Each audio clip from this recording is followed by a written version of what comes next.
आया था। और जो ये अयोध्या है ना, ये तुम्हारी साकेत नगरी है कुशवाहा जी। जब पुरातत्व विभाग ने इसमें खुदाई की तो बौद्ध के अभिषेक निकले और कोई अभिषेक नहीं पाए गए। लेकिन कुशवाहा जी, तुम अपनी इतिहास को भूल गए। तुम यहाँ से राजा थे, राजा से तुम काछी बना दिए गए, ये मूरा और भाटा पकड़ा दिए गए। तुम यहाँ के राजा महाराजा होते थे, सूर्य उदय से अस्त तक राज करने वाले भारत के काछी समाज के लोग, आज तुम धनिया पुदीना बेचते घूम रहे हो।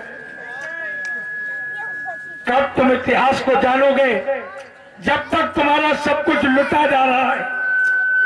ये 100 के नोट में अशोक की लाट बीच में आती थी। क्या बात है। केंद्र की सरकारों ने, Congress and company, Bhajpa and company ने तुम्हारी अशोक की लाट को किनारे कर दिया और गांधी जी के खोपड़ा को भीतर घुसेड़ दिया।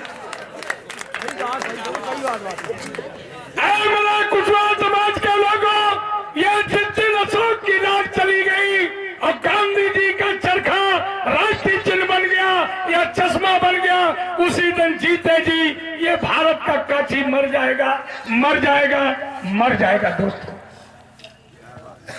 बढ़ जाइए। नंबर 1 नाई,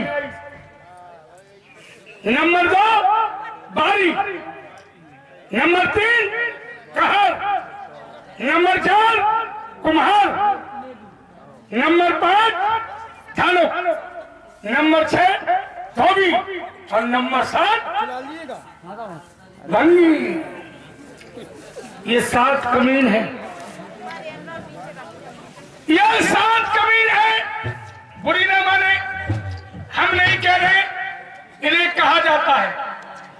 जब नंबरदार के यहाँ बारात आती है किसी लड़की की, तो लड़का वाला लड़की वाले से पूछता है, तुम बताओ कितने कमीन कमना है, तुम्हें नेग निछावर दी जाए। नहीं, हम कोई बना के तो नहीं कह रहे। ये 7 लोगों को नेग निछावर दी जाती थी और ये 7 जातियों के गांव नहीं मिलेंगे। भंगियों के तुम्हें कहीं गांव नहीं मिलेंगे। गांव के गांव, मोहल्ले तो चाखी में है, लेकिन गांव का गांव नहीं होगा। नाऊ का गांव नहीं होगा, धोबी का गांव नहीं होगा, कठेरिया का गांव नहीं होगा, कहर का गांव नहीं होगा, कुम्हार का गांव नहीं होगा और भंगी का भी गांव नहीं होगा। चमार का गांव होगा, कुर्मी का गांव होगा, काछी का गांव होगा, यादव का गांव होगा, ठाकुर साहब का गांव होगा, पंडित जी का गांव होगा, लेकिन 7 कमीनों का कोई गांव नहीं होगा। अब सवाल इस बात का है, ये कमीन कमनों के गांव क्यों नहीं मिलते? क्योंकि जब राजाशाही इस देश में थी तो ये 7 कमीन दहेज में दिए जाते थे। जब वो लड़की जाती थी तो ये 7 दहेज में दिए जाते थे कि जाओ, हमारी जहां बेटी जा रही है वहीं तुम सेवा खुशामद करना। और जब ये उस लड़की के साथ गए, जब बाकी नंद को ब्याह हो तो फिर ये उनसे भगाए गए, फिर आगे भगाए गए। ये भागते ही रहे, इसलिए इनके गांव के गांव नहीं बन पाए।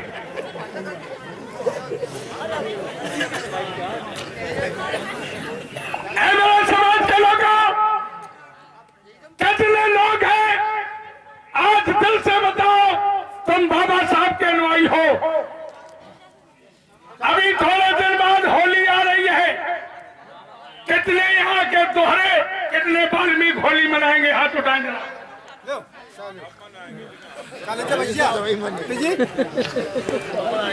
लेकिन हम होली के 2 महीना पहले रोड पे अगर रंगो कुर्ता मिल जाए, तुम जान लो यहाँ तो भंगी हुई है या चमार हुई है। पंडित जी नहीं हो सकते 2 महीना पहले, ठाकुर साहब रंगे नहीं हो सकते, क्योंकि होली इनके ऊपर चढ़ी है, परपराए। जो इस ससुराल पहुंचे, स्वराज ने हुक दी इनके माहौरी और ठास दो तिला और गुग्गू बने चले आज घर का। मेरे समाज के लोगों, तुम्हें पता नहीं है ये तुम्हें काजर क्यों लगाया जाता है? ये नंदोई देवरन के मान का है भरी जात। मेरे समाज के लोगों, कल जब मारा गया तो उनके छोटे छोटे भाई घर के भीतर घुसने लगे तो इन महिलाओं ने धक्के लगाए कि ऐ कायरों, तुम भी जंग में लड़ो और जंग लड़ो और वहीं शहीद हो जाओ। लेकिन ये देवर, ये नंदोई जब भीतर घुसे, इन महिलाओं ने कहा कि तुम कायर हो चुके हो, तुम वीर नहीं रहे, ले अब तुम हमारी टिकुलियां लगाओ, ले हमारी मोहरी ठासो, ले हमारा सिंदूर पहनो, ले तुम ब्लाउज पहनो और भीतर बैठो, अब हम जंग लड़ेंगे। होलिका जैसी हमारी बहनें जंग लड़ी और इस देश के कलाकार लोगों ने हमारी होलिका बहन को जिंदा जला दिया। वहीं से होली मनना चालू हो गई। होली मनने के बाद रंग खिलता है। रंग में दो टीका लगते हैं, ध्यान नहीं देते तुम लोग। एक होता है गुलाल, एक होता है अबीर। अबीर लगाया जाता है धानुक धोबी चमार कोरी काछी कुर्मी हर के, और गुलाल लगाओ जाते दद्दा के लड़ करके। उनके होठ लाल गुलाल और तुम हो अबीर, यानी वीरहीन हो गए हो, इसलिए तुम अबीर लगाओ। तुम्हारी वीरता भंग हो चुकी है।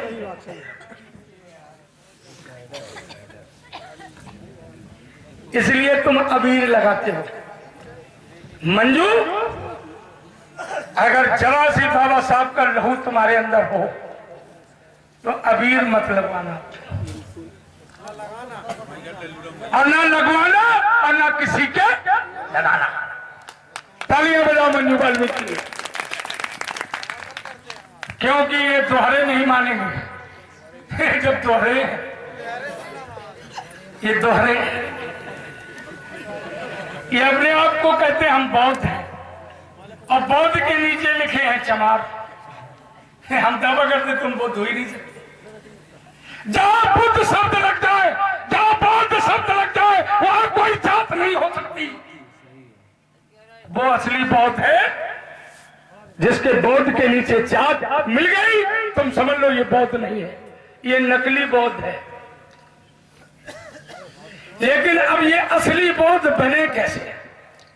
बौद्धों के जो धर्म गुरु है, भिक्षु लोग, वे तो बुद्ध विहार में रबड़ी छकत पड़े पड़े, इन्हें भच्चा पात्र से डर लगत। वही इनकी बनाई खीर पकौड़ी, अब माल उड़ रहा और थरे मोटे ताजे। एक भिक्षु भिक्षा पात्र लेके गांव में भिक्षा मांगने नहीं जाता। क्या महामना बुद्ध खीर बनाते थे? बुद्ध तो गांव में भिक्षा पात्र लेके जाते थे, और इतिहास कह रहा है जहां तक कटोरा भर जाए वहीं से वापस लौटा।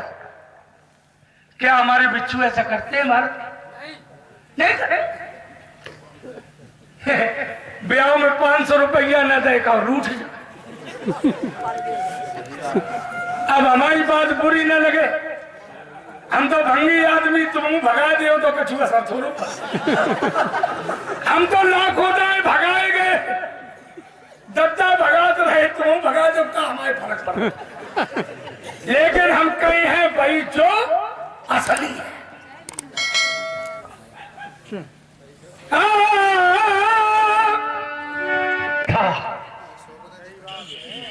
जिस माई के लाल को इतिहास पढ़ना हो, वो इतिहास मुझसे ले सकता है। आज भी काशी में कालू चंडाल गढ़ी उपस्थित है गंगा के किनारे, और गढ़ी माने होते थे किले, और किले में कौन रहते थे? राजा और महाराजा, और 7 भार सोना। और राजा हरिश्चंद्र को किसने खरीदा था? तुम्हारे बाबा ने खरीदा था। राजा लौट गया, रानी लौट गई, करिया सामने लौटे को खा लिया, वो भी जिंदा हो गया। 7 बार सोना वो विश्वामित्र अंटा वाला डकार गया, वहीं से तुम हो गए भंग, वहीं से बन गए भंगी। तुम्हारा धन धर्म धरती लुट गया, तुम भंगी की श्रेणी में पहुंच गए।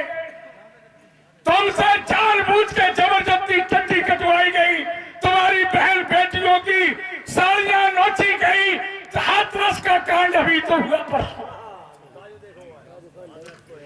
और ये तुम्हें भटका दिया गया कि तुम वाल्मीकि हो। तुम वाल्मीकि कभी नहीं थे, वाल्मीकि ब्राह्मण था। ये तोहफा तुम्हारे ऊपर जानबूझ के रखा गया जिससे तुम्हारी क्रांति रोकी जाए। जब तुम भंगी थे तब तुम्हारी क्रांति थी, वाल्मीकि बन गए, क्रांति रोक दी गई। इसलिए हाथरस में हमारी बेटी के साथ बलात्कार किया गया। तुम ऋषि मुनि बन गए, तुम सोच बैठे अब तो हम तो ऋषि मुनि हैं। मेरे मंजू समाज के भाई, तुम अगर पुराने पटल पे चले जाओ, लिखो मंजू भंगी, तो बड़ा से बड़ा दद्दा रास्ता छोड़ देगा कि कोई जंगी आ रहा है। जी जी। अब वाल्मीकि बन के घूमोगे तो हाथरस जैसे कांड रोज इस देश में किए जाएंगे। तुम्हें मालूम नहीं है 20 साल पहले तुम स्कूल में घुस नहीं सकते थे।